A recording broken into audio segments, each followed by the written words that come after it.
They pressed a heavy crown onto his head. It was not made of shining gold or sparkling jewels. Instead, it was woven from long, sharp thorns designed to bite and to mock.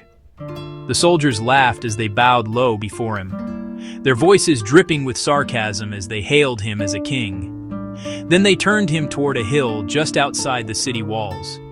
He began to walk, shouldering the heavy weight of a rough wooden cross.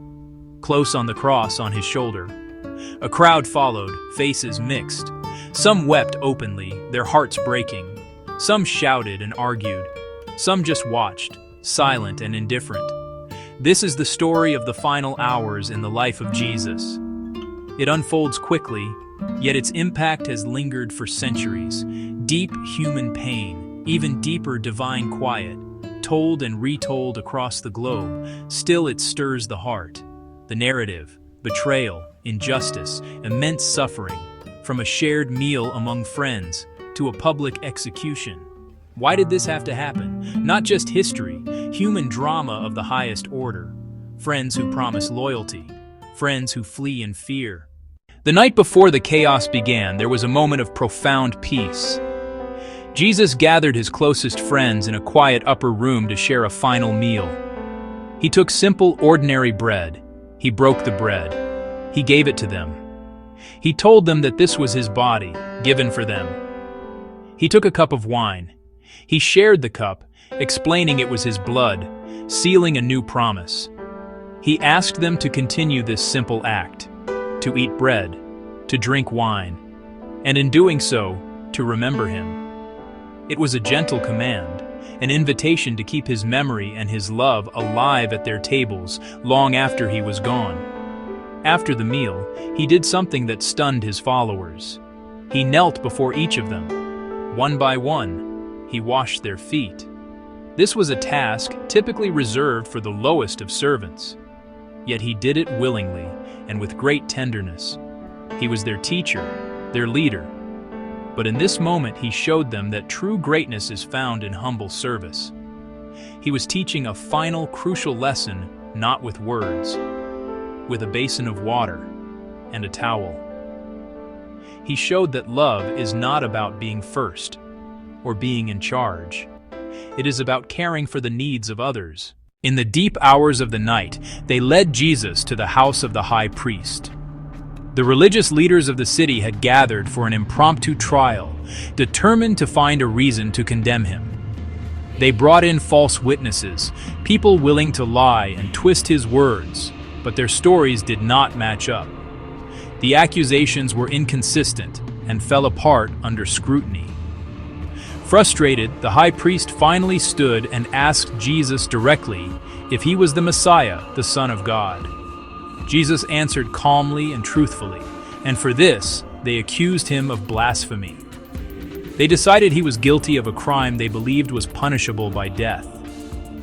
As the sun began to rise, casting a pale light over the city, Jesus was taken from the religious court to the Roman governor, Pontius Pilate. The Jewish leaders could not carry out a death sentence themselves. Only Rome had that authority. They presented their case to Pilate, but they changed the charge. They knew blasphemy would mean little to a Roman official, so they accused Jesus of claiming to be a king, which was a direct challenge to the authority of Caesar. Pilate was a pragmatic ruler, more interested in maintaining order and avoiding a riot than in the nuances of Jewish law or the claims of a Galilean preacher. He could see that the situation was volatile. Pilate questioned Jesus privately, asking him, "Are you the king of the Jews?" Jesus' answers were quiet and enigmatic, speaking of a kingdom not of this world, a kingdom built on truth. Pilate seemed to find no legitimate fault in him, no real threat to Roman power. He went out to the crowd and declared that he found no basis for a charge against the man. But the crowd, stirred up by the leaders, grew louder and more insistent. To try and appease them, Pilate had Jesus flogged, a brutal and bloody punishment. He hoped this would be enough to satisfy their anger and that he could then release him. But the crowd was not satisfied. Pilate, seeking a final way out of the decision, used a Passover tradition. He offered to release one prisoner to the people. He gave them a choice: Jesus, the quiet teacher, or a man named Barabbas, a known criminal and insurrectionist. Pilate likely expected them to choose Jesus, but the roar of the crowd was unified and chilling. They shouted for Barabbas to be freed and for Jesus to be crucified. Bowing to the immense pressure and fearing a full-blown revolt, Pilate washed his hands before the crowd, symbolically absolving himself, and handed Jesus over to be crucified. When they arrived at Golgotha, the soldiers prepared for the final, terrible act. They offered Jesus a drink of wine mixed with myrrh. After tasting it, he refused to drink it. He chose to face the full measure of his suffering with a clear mind. The soldiers then laid him down on the cross, stretching his arms out along the horizontal beam. They took thick iron nails, drove them through his wrists, drove them through his feet, securing his body to the wood. The sound of the hammer striking the nails was sharp and brutal, a sound of flesh and metal meeting. The soldiers then raised the cross, dropping its base into a hole dug in the ground. The jolt sent waves of excruciating pain through his entire body. They had crucified 2 other men with him that day, one on his right, one on his left. Above his head, Pilate had ordered a sign to be nailed to the cross. Hebrew, Latin, Greek. The inscription said, "Jesus of Nazareth, the King of the Jews." It was meant as a final mockery, but it declared a profound truth to the world. Below the cross, life went on with a chilling normality. A group of soldiers sat down and gambled for his clothes, casting lots to see who would get his seamless tunic. Passers-by stopped to stare. Many of them joined in the insults.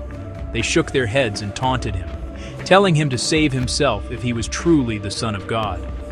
The religious leaders who had condemned him also stood nearby, mocking him. They said he had saved others, but he could not save himself. They challenged him to come down from the cross, promising that then they would believe in him. As the hours passed on the cross, Jesus spoke a few more times. His words were short, strained by the agony of his position, but each one carried immense weight. Looking down from the cross, he saw his mother, Mary. He saw his beloved disciple, John. His heart went out to her, seeing her profound grief. "Woman, here is your son, here is your mother." In that moment, he created a new family out of love and loss. He ensured his mother would be cared for. It was an act of profound human compassion as his life was ending. At midday, a strange, unnatural darkness began to fall. The sky, which should have been bright, grew dark as if night. The deep gloom lasted about 3 hours, blanketing Golgotha in eerie twilight. It was as if creation itself mourned. The darkness mirrored a deep spiritual battle, the light being extinguished. The jeering crowd slowly quieted. Only suffering and sorrow remained. In that darkness, Jesus cried out in a loud voice, using the opening words of a familiar psalm. He spoke in his native Aramaic, "Eloi, Eloi, lema sabachthani, my God, why have you forsaken me?" It was the cry of a human heart, feeling abandonment and separation from the Father. He bore the full weight of human sin and isolation. Some in the crowd misunderstood, thinking he called for Elijah. But it revealed the depth of his sacrifice. "I am thirsty." A soldier soaked a sponge in sour wine and lifted it on a hyssop stalk to his lips. "It is finished." Not defeat, a declaration of completion. His work was done, his mission accomplished. Then, with a loud cry, he said, "Father, into your hands I commit my spirit."